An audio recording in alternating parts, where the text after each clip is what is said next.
What if I told you that silence, not anger, not begging, is the most devastating response you can give after being rejected? Because silence doesn't chase, it doesn't explain, it doesn't ask for closure, it simply walks away, and in doing so, forces them to face the emptiness they created. You're hurt, you feel discarded, but that very silence, the one you were afraid would make you invisible, can become your loudest message, a message that says, "You don't define me, I don't need to speak to be heard." Power isn't loud, it's quiet, calm, unmoved. Right now, you're at a crossroads. You can lash out, seek validation, or try to fix something broken. Or you can say nothing and let your absence become unforgettable. Now, if you're ready to use silence as your strength, hit that like button, subscribe, and comment below. I speak louder when I say nothing. Let's begin. Number 1.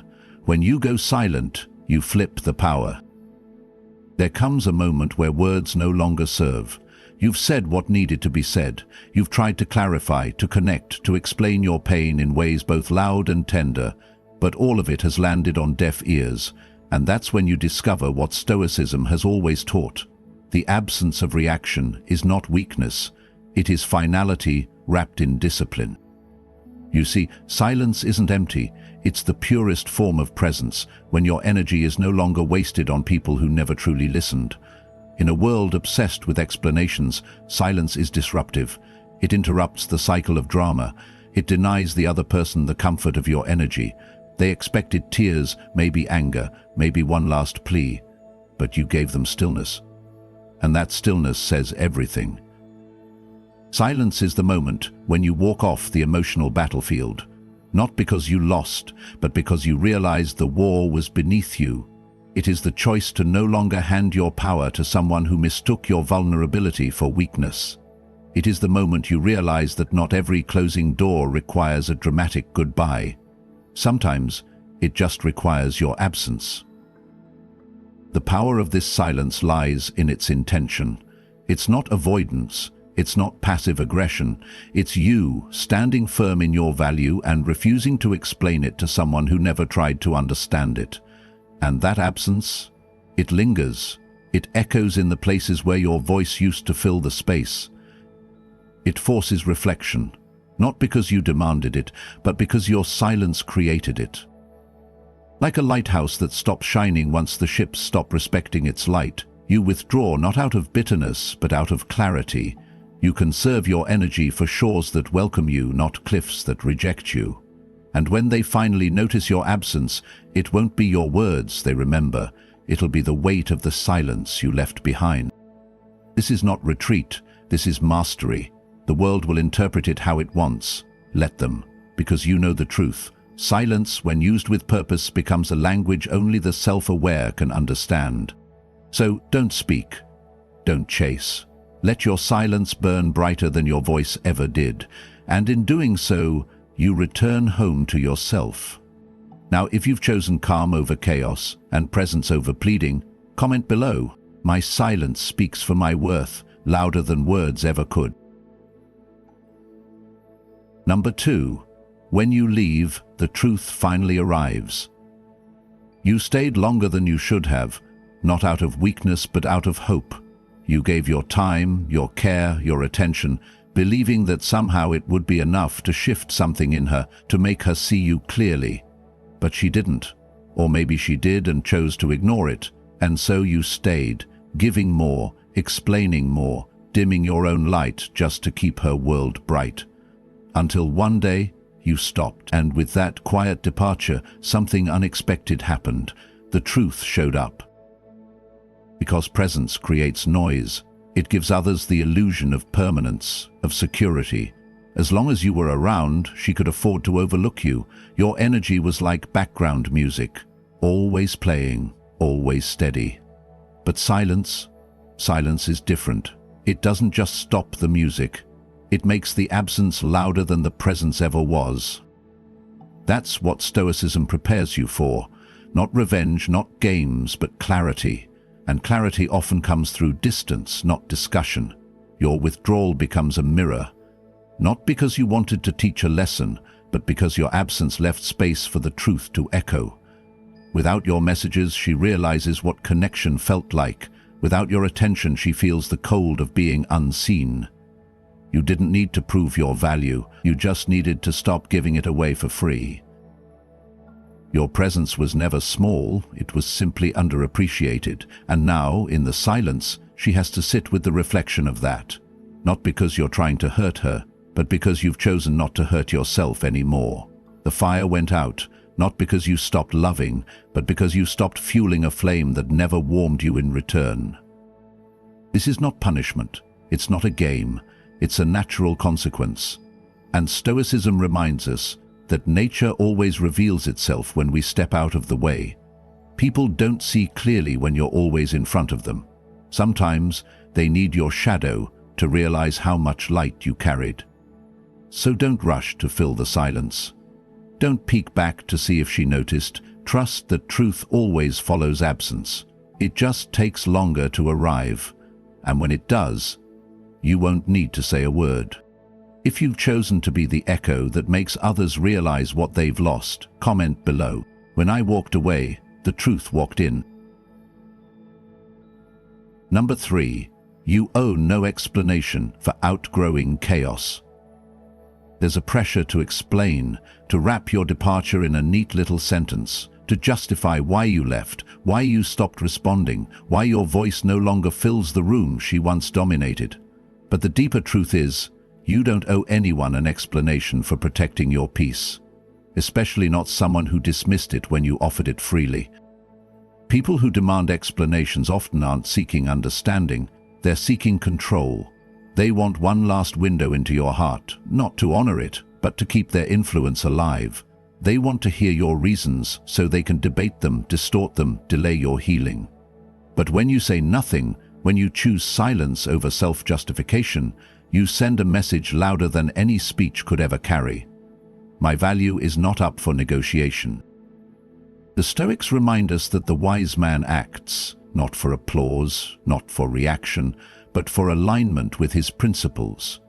You walked away not because you stopped feeling, but because you started choosing yourself.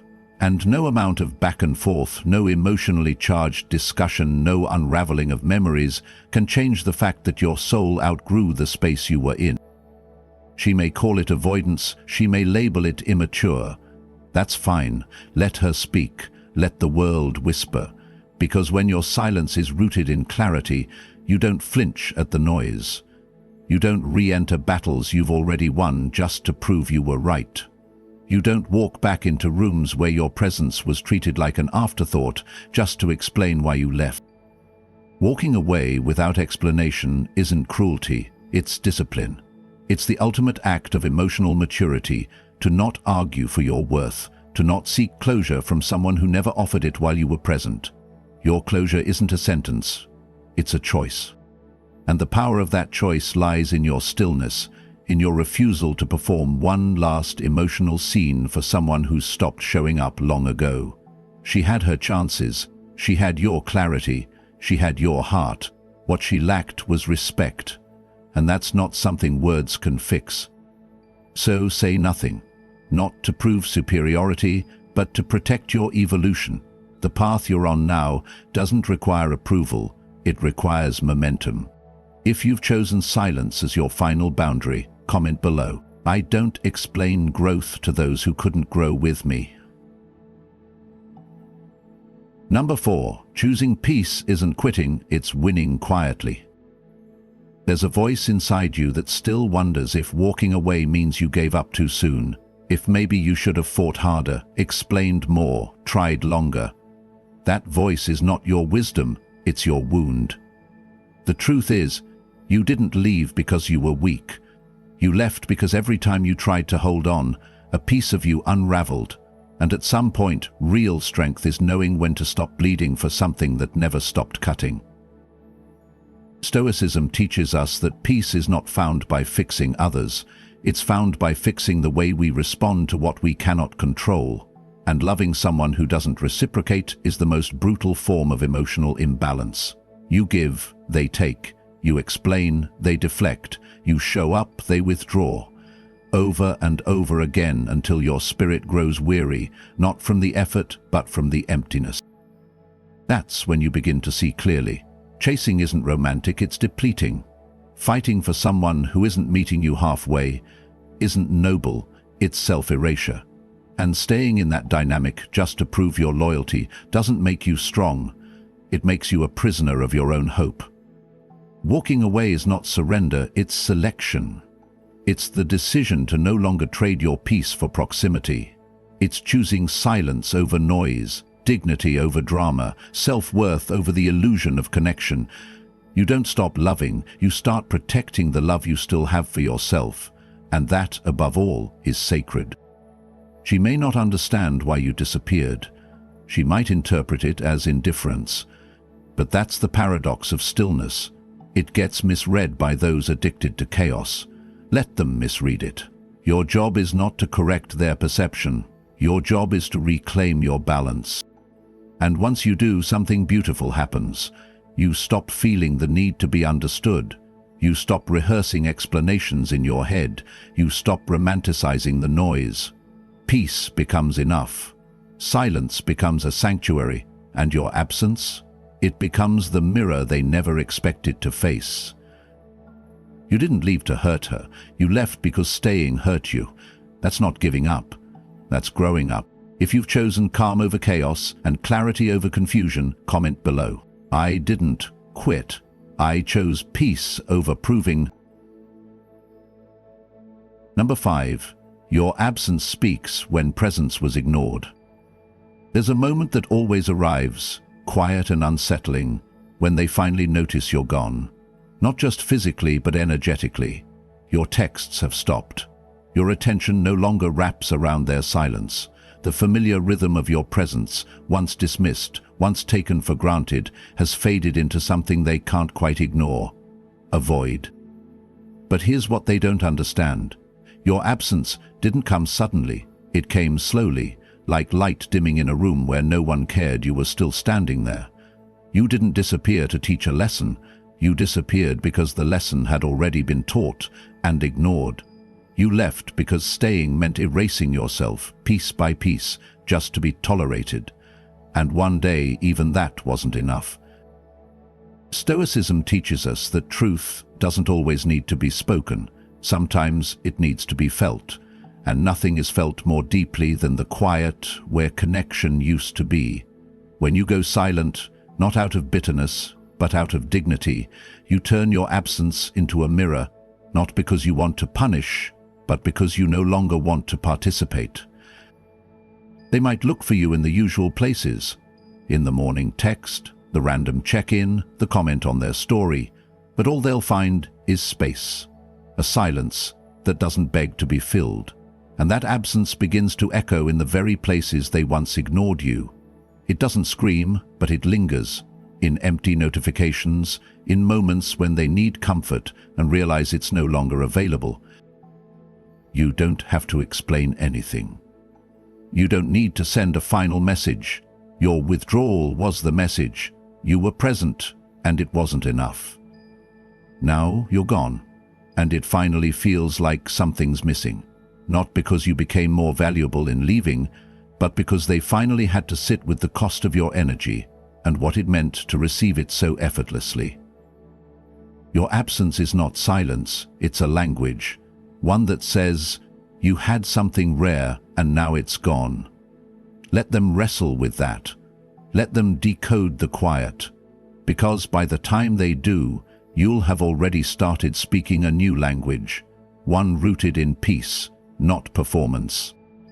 If you've learned to let your absence carry the message your presence never could, comment below. When my presence was ignored, I let my absence speak.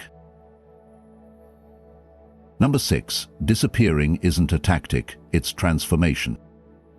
People will call it silence. They'll say you ghosted, that you vanished, that you gave up without trying.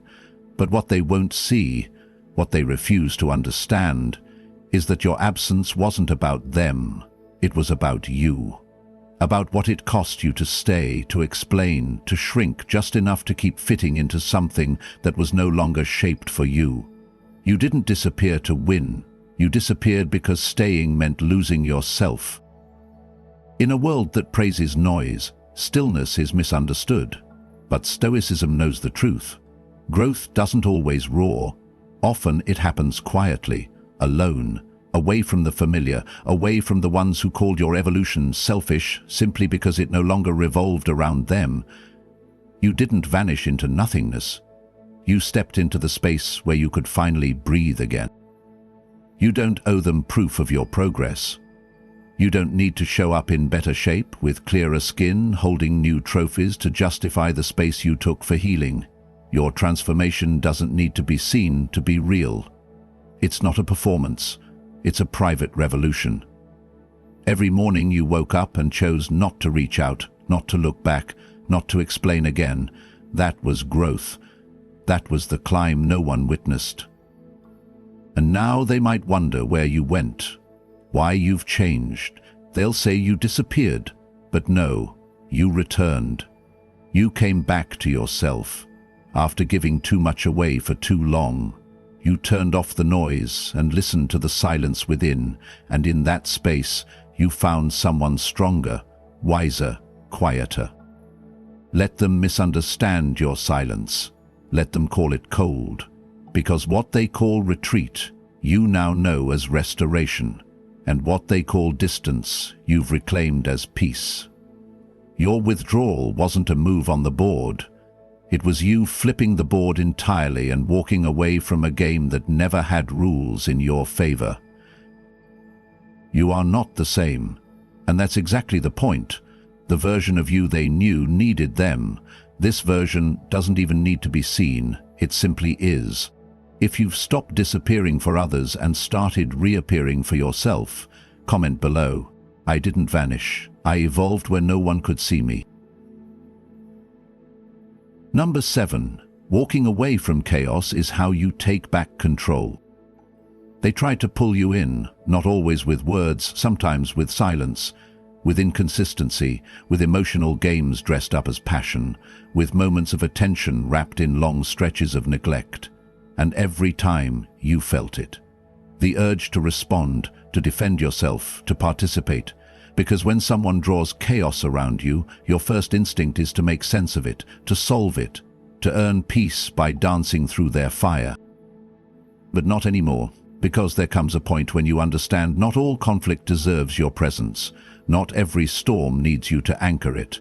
Sometimes the strongest response isn't to raise your voice, it's to remove it entirely. That's not weakness. That's power finally remembering itself. And when you walk away from the noise, you're not abandoning anything important. You're just declining to keep playing a game where the rules were built to keep you unsteady. Stoicism doesn't praise the man who wins arguments. It honors the one who no longer needs them. The one who stops explaining his worth, who sees the drama, the emotional bait, the manipulative hooks, and simply doesn't bite. Because he's seen where that road leads. Nowhere. Your silence isn't absence, it's intention. When you choose not to respond, not to fight, not to flinch, you're reclaiming your narrative. You're letting them spiral without you. You're letting the story unfold without your energy holding it together. That's not coldness, it's clarity. People who live off chaos thrive on reaction. They want you tangled, angry, proving, explaining. They don't want closure, they want control. But when you refuse to react, when you leave instead of engage, you flip the entire structure. You deny them what they feed on, your energy. And in that refusal, you don't just exit the moment, you end the cycle. Let them call you distant. Let them accuse you of being unemotional. Because the truth is, you're not numb. You're done. You've chosen a life where peace isn't earned through conflict but protected through boundaries. And no one who truly values you will ever demand that you sacrifice your sanity just to prove your love. If you've stopped showing up for chaos and started standing up for your calm, comment below. My silence isn't cold. It's where I reclaim my power. Number 8. Disappearing wasn't the end, it was the awakening. They'll look at your silence and call it an exit. They'll say you gave up, walked away, went quiet because you had nothing left. But they never saw the truth. You didn't disappear because you were lost. You disappeared because you were done hiding in versions of yourself that no longer fit. What felt like an ending to them was the beginning of your rebirth. You see, Stoicism doesn't promise comfort. It promises clarity, and clarity rarely arrives in noise. It comes in the quiet after the storm, when the arguments have faded, when the texts have stopped, when your attention no longer circles someone who never saw its worth. That's when you finally see it. The person you were giving everything to was never holding it. They were holding you. In place, in patterns, in versions of yourself you'd long outgrown. So you stepped back. Not to disappear, but to rediscover. You walked into the silence, not to avoid, but to listen. You let go, not to punish, but to make space. And in that space something sacred began, the slow return of your own voice. A voice that no longer had to prove, to beg, to shrink, to explain. A voice that simply said, "I'm still here, and I've remembered who I am." That's what they never saw. While they were looking for your name in their notifications, you were rebuilding. While they were wondering why you stopped chasing, you were realigning. Your silence wasn't a statement for them, it was a commitment to you. And maybe one day, they'll hear about the things you've done, the peace you've found, the strength you've cultivated in places they never followed you into. Maybe they'll wonder what changed. But by then, you won't be the person they left. You'll be the version of yourself they never met, because you hadn't met him yet either. This isn't the end. It never was. The silence was a beginning. The space you created wasn't a void. It was a garden. And now, in the stillness, you grow. If you've chosen to disappear not as retreat, but as resurrection, comment below. I didn't end. I awakened in the silence. You came here thinking silence was weakness, but now you understand it's discipline, it's self-respect, it's the refusal to hand your power to someone who walked away. They didn't break you. They revealed what you needed to rise above. If you're done explaining yourself to people who never truly listened, like this video, subscribe and comment. I'm unshakable. Stay quiet, stay focused, because sometimes the most powerful thing you can say is nothing.